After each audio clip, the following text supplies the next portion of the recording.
Kuntilanak merupakan makhluk mistis yang sangat akrab dengan budaya kepercayaan masyarakat Indonesia, bahkan di Asia Tenggara.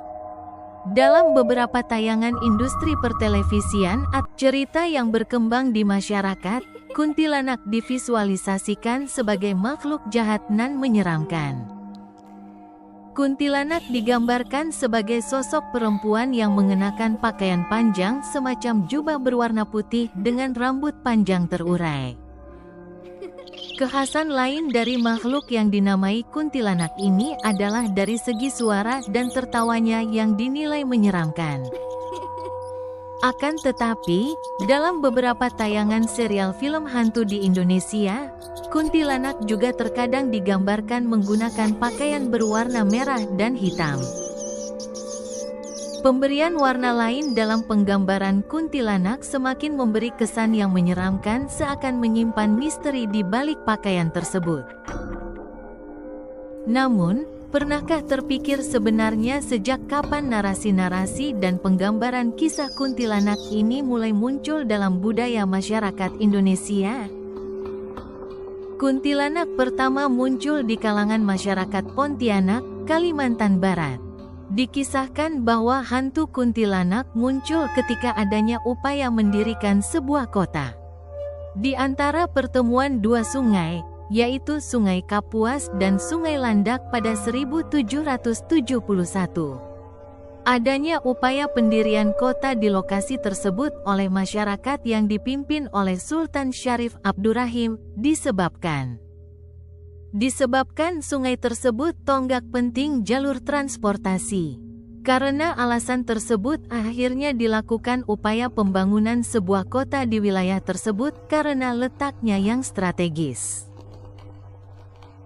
Dalam pembangunan kota tersebut, bahan-bahan yang digunakan berasal dari alam sekitar, seperti batu dan kayu. Ketika para pekerja akan menebang pohon-pohon dekat sungai untuk bahan pembangunan, muncul suara aneh melengking dari atas pohon yang tinggi menjulang. Adanya suara-suara tersebut kemudian membuat para pekerja ketakutan dan berlarian menjauhi sumber suara tersebut. Tidak hanya para pekerja yang diganggu oleh kuntilanak, para masyarakat biasa dan para nelayan pun menjadi sasaran.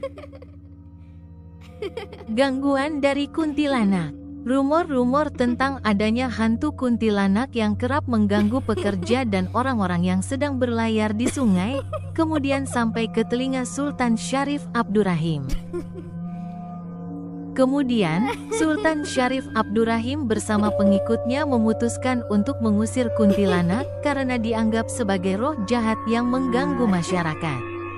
Masyarakat setempat bersama Sultan Syarif Abdurrahim kemudian menyiapkan meriam untuk memerangi kuntilanak. Singkatnya, setelah ditembaki oleh masyarakat dengan meriam, akhirnya Setelah kuntilanak berhasil diusir, pohon tempat hantu itu berdiam kemudian ditebang dan digunakan untuk membangun masjid agung dan bangunan lainnya. Berdasarkan peristiwa serangan kuntilanak pelabelan kuntilanak sebagai roh jahat semakin lekat dan berkembang ketika Melayu modern yang membawa agama Islam menafsirkan kuntilanak sebagai setan atau iblis yang memusuhi manusia. Bahkan, dahulu, masyarakat Pontianak masih melangsungkan tradisi festival tahunan menembakkan meriam sebagai simbol pengusiran kuntilanak. Namun, tradisi pengusiran kuntilanak ini menghilang pada masa. Terima kasih sudah menonton channel ini dan jangan lupa like, subscribe, semoga kalian sukses, amin.